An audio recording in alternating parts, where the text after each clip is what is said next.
Buen día, chicos. ¿Cómo están? Buen día. Buenos días, doctora. Buenos días, doctora. Buenos días, licenciada. Buen día, bien. Vamos a continuar hoy con lo que estábamos viendo respecto a los carbohidratos. Habíamos indicado de que estas se constituyen biomoléculas importantes. Recording in progress. Cuando estamos hablando del proceso de síntesis de energía. Los carbohidratos son básicamente considerados como biomoléculas energéticas, aquellas que van a ser encargadas de proveer la energía suficiente para que nuestro organismo funcione. El objetivo de la asignatura, habíamos mencionado, de que es que ustedes puedan reconocer, identificar, describir a estas biomoléculas. Entonces habíamos empezado con algunas de las características generales de su estructura. Entonces nosotros vamos a hacer hincapié en el reconocimiento de la estructura para que a partir de ello puedan ustedes hacer referencia a las propiedades, tanto físicas como químicas, que son las que utilizamos para demostrar su presencia en una muestra cuando hacemos o queremos hacer las prácticas de laboratorio. Entonces, ya habíamos mencionado en la clase anterior lo que corresponde a las propiedades físicas, es decir, cómo es la estructura, qué grupos funcionales presentan. Estamos hablando del grupo funcional aldehído, el grupo funcional cetona, el grupo funcional alcohol que está presente en la molécula. Por eso es que habíamos definido a los carbohidratos como biomoléculas que son derivadas aldehídicas o cetónicas de alcoholes polihidroxilados.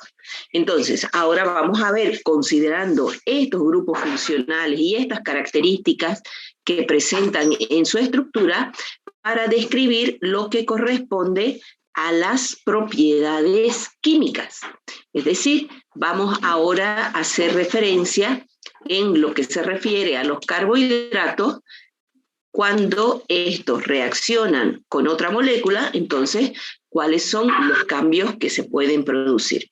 Entonces, dentro de lo que estamos haciendo referencia a los carbohidratos, vamos a tomar en cuenta las propiedades químicas, cómo es el comportamiento, qué es lo que hacen cuando interaccionan con otras moléculas. Una de las reacciones que es importante mencionar y que lo vamos a hacer en primera instancia como una transformación de las moléculas a partir de reacciones de oxidación, es decir, aquí vamos a tomar en cuenta la característica del carbohidrato al cual hacemos referencia. Estábamos utilizando a la molécula de la glucosa como ejemplo. Si recuerdan, la molécula de glucosa es una hexosa, es decir, presenta 6 átomos de carbono. Entonces, para reconocer a la molécula de glucosa, observamos que el oxidrilo del carbono 3 está al lado izquierdo.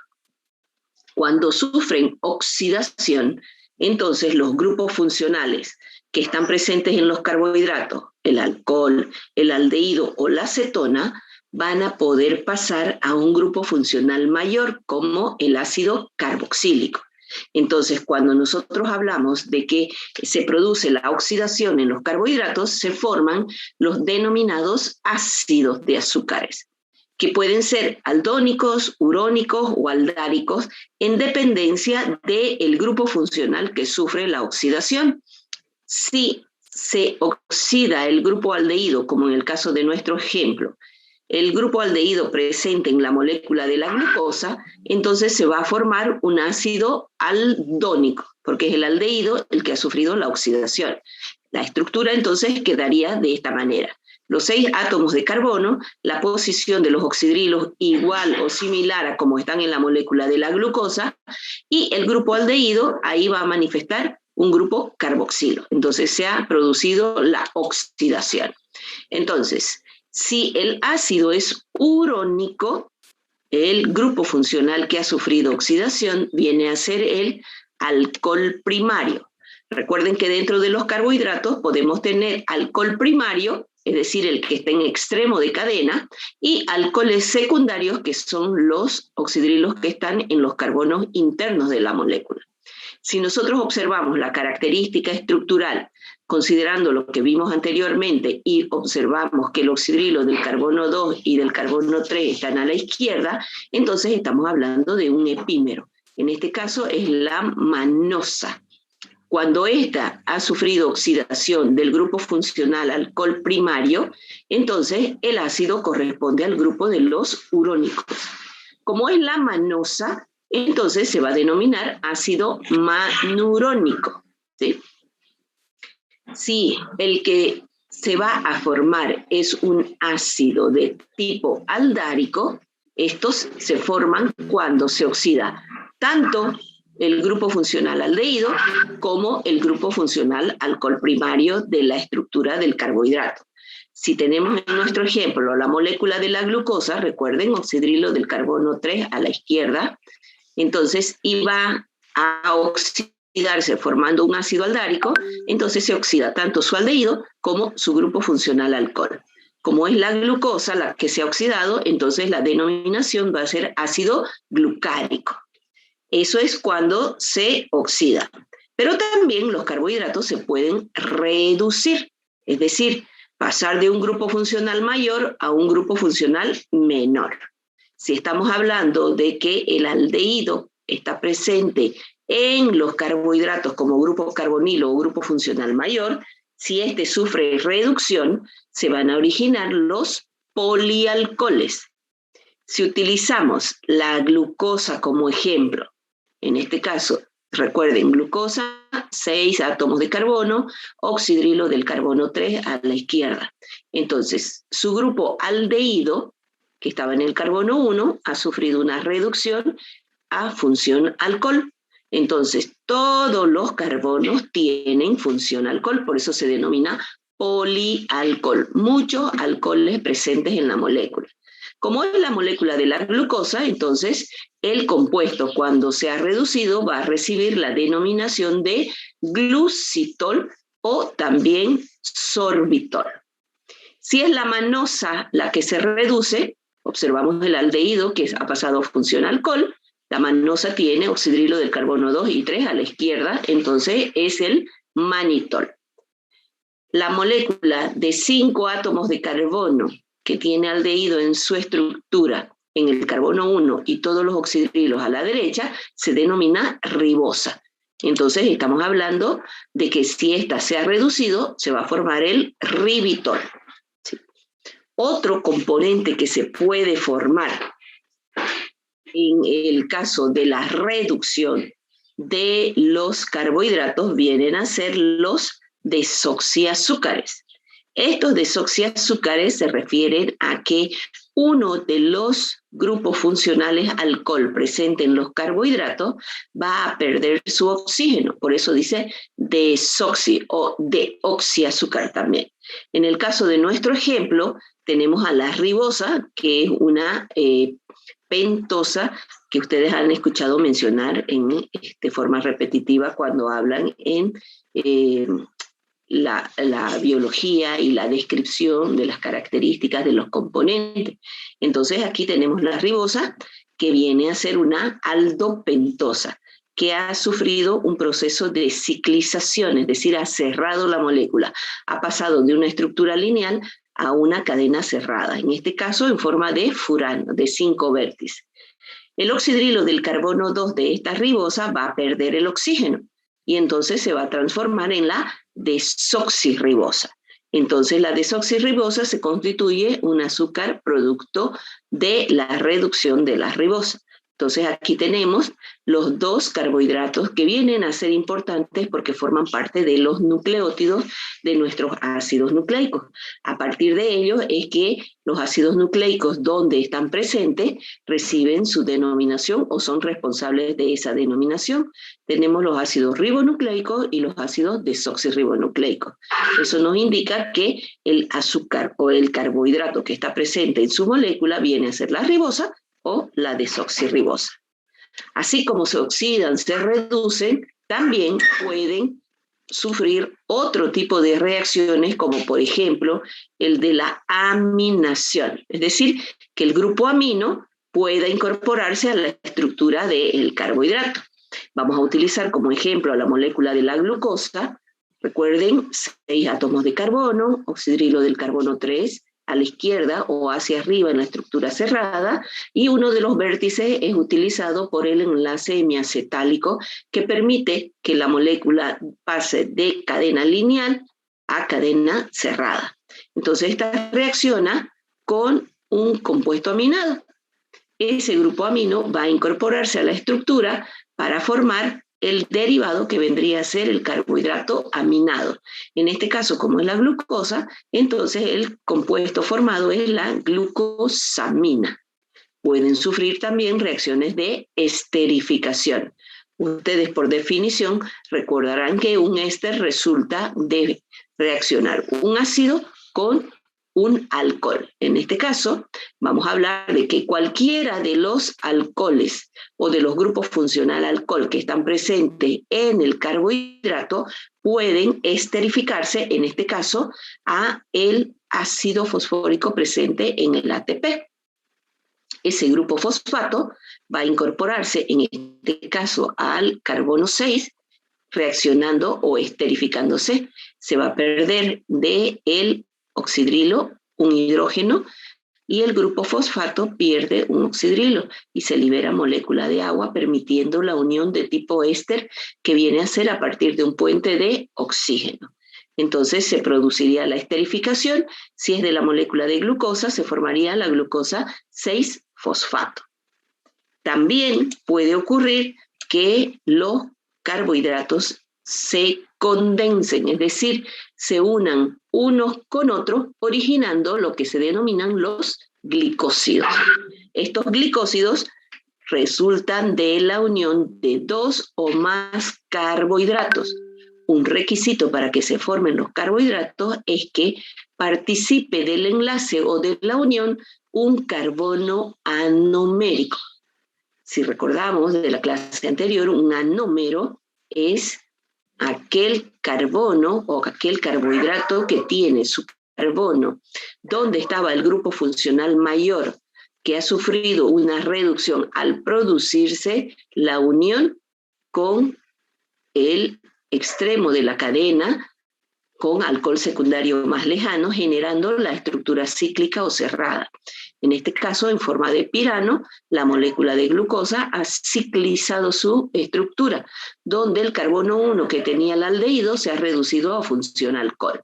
Si está en posición hacia abajo, entonces es de tipo alfa. Entonces, este oxidrilo se puede unir con cualquiera de los otros grupos funcionales alcohol presentes en otro monosacárido, en este caso, en otra molécula de glucosa.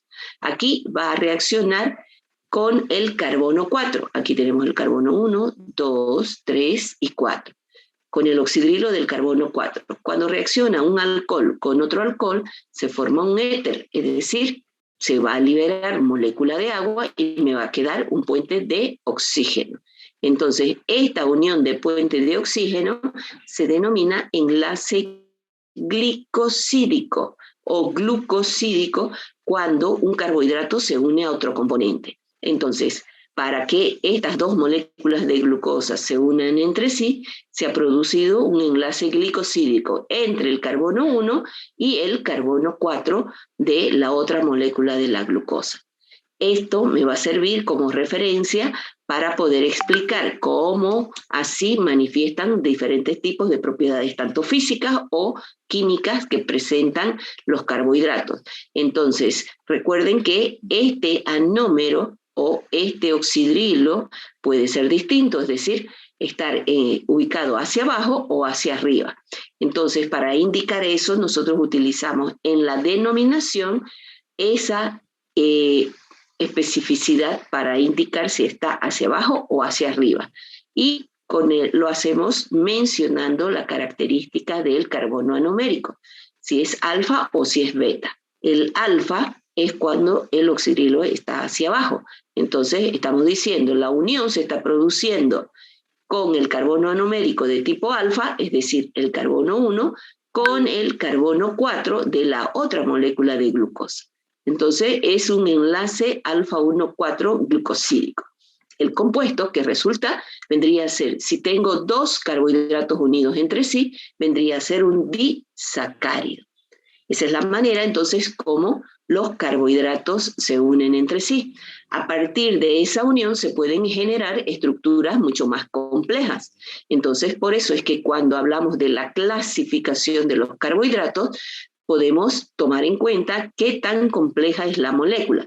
Si no es compleja, es decir, está formada por una sola estructura, entonces estamos hablando de los monosacáridos, como tenemos ejemplo, la glucosa, la lactosa, la manosa, que ya hemos descrito anteriormente. Si se unen entre sí entre 2 hasta 10 monosacáridos, estamos haciendo referencia a los oligosacáridos, de los cuales son importantes para nosotros los disacáridos, aquellos que están formados por la unión de 2 monosacáridos entre sí.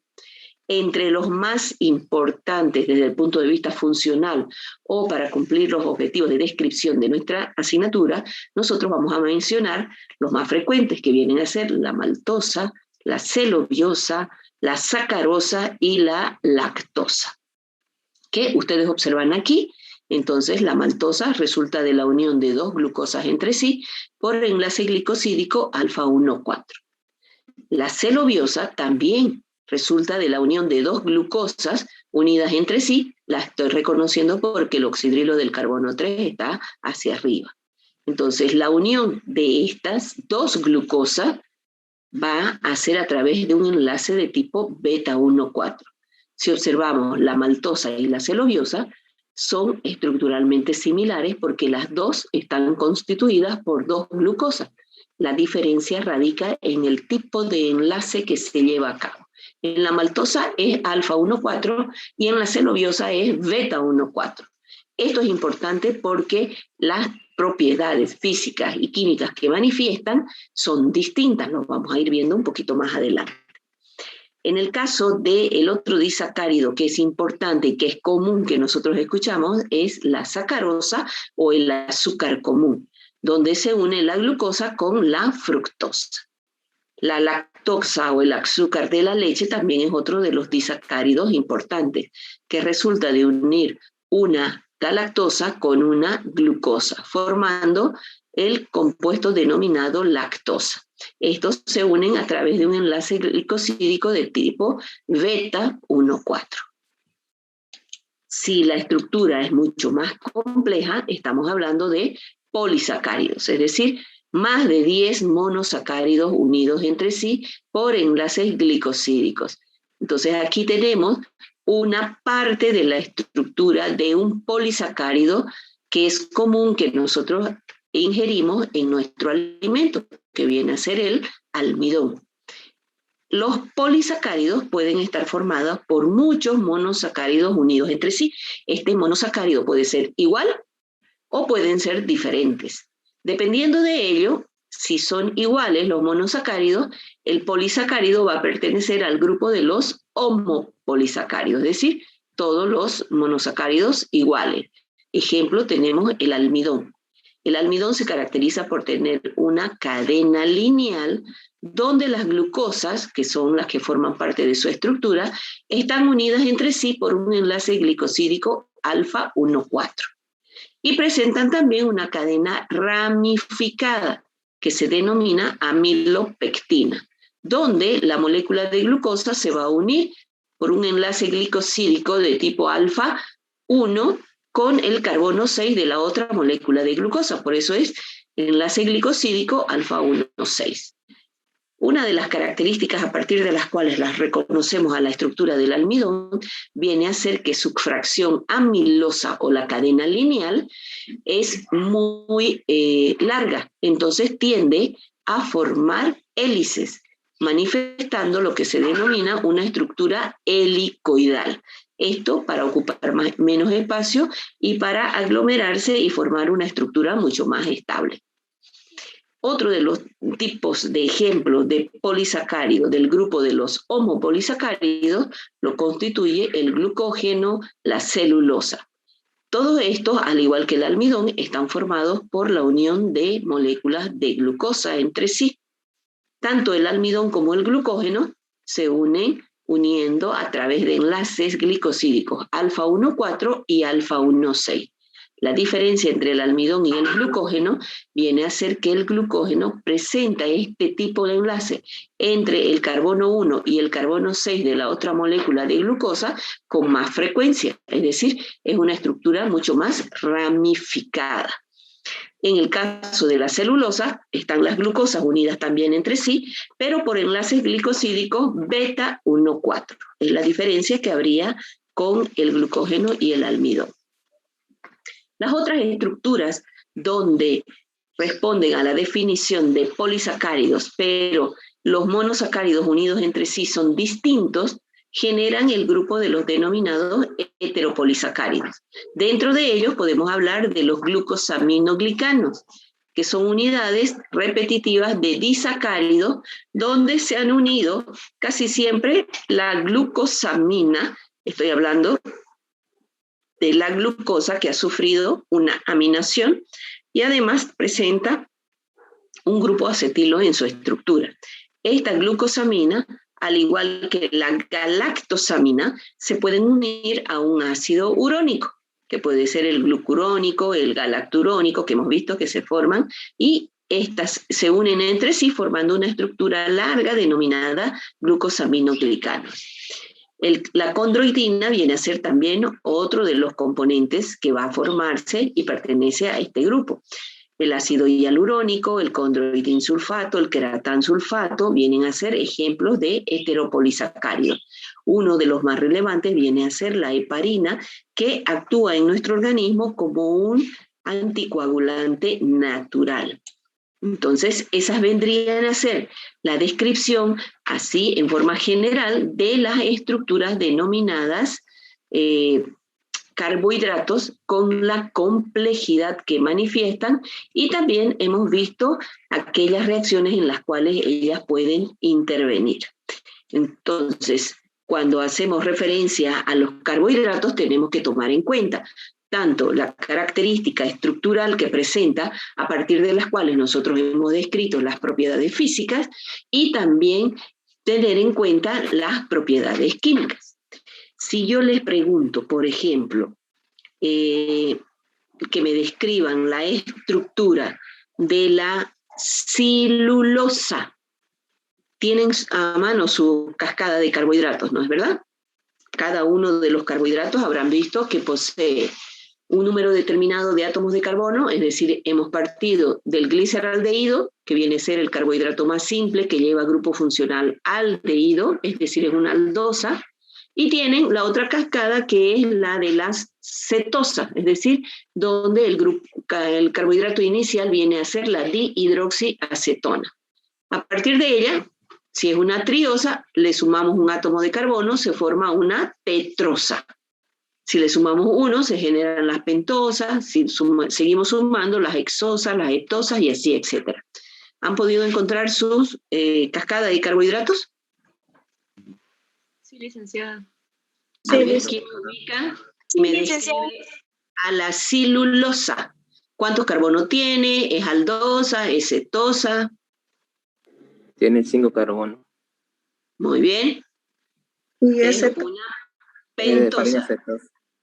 Ya, entonces una cetopentosa.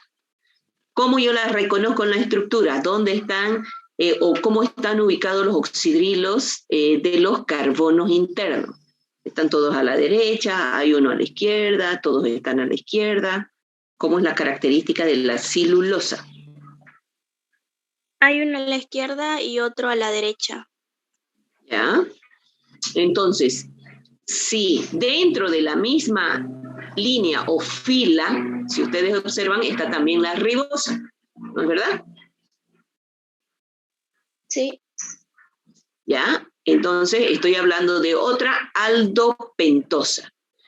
Si observamos la celulosa y la ribosa, entonces estas vienen a ser qué tipo de isomería que hemos visto en la clase anterior. ¿Cuál es la diferencia que ustedes me pueden indicar entre la ribosa y la celulosa?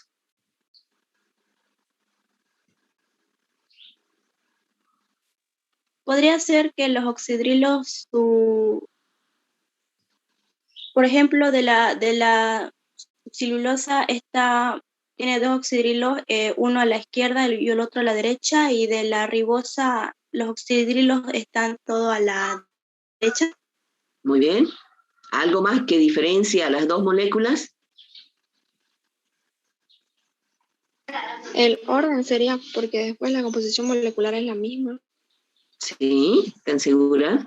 La celulosa está ubicada. No, está bien. Aquí el doble enlace es por el grupo aldehído, ¿no es verdad? Si yo quiero comparar con la ribulosa,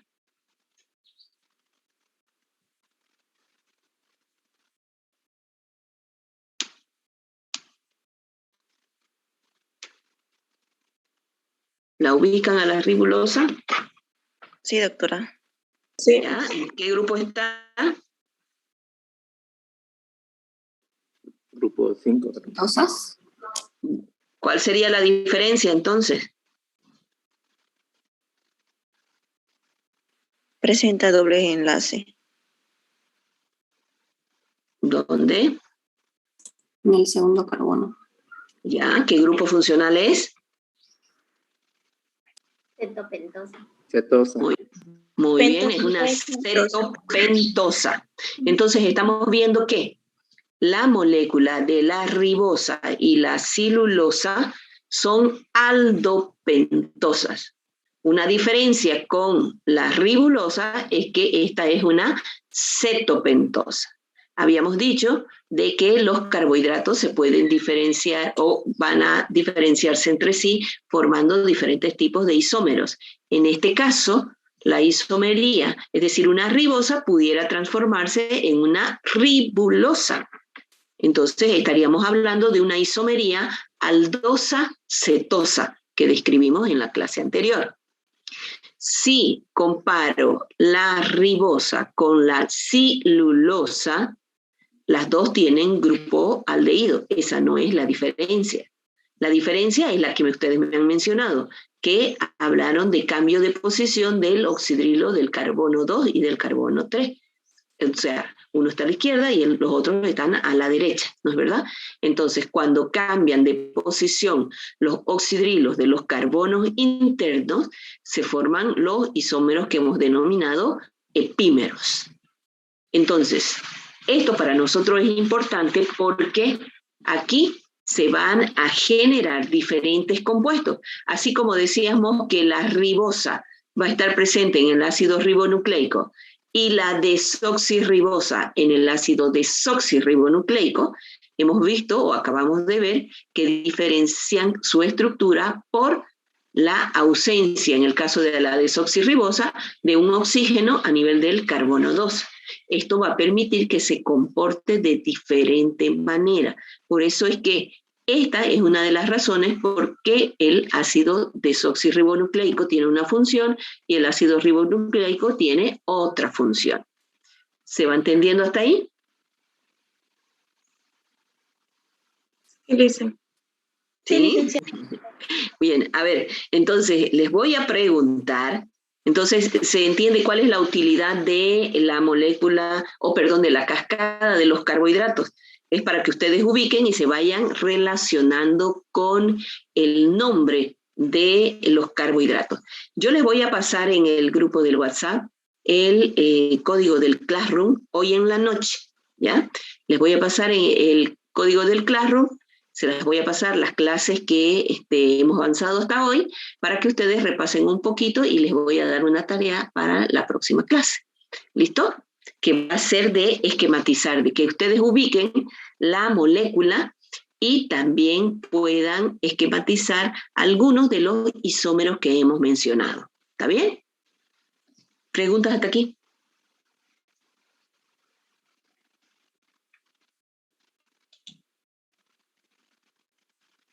Bien, entonces, o entendieron todo o tienen muchas dudas.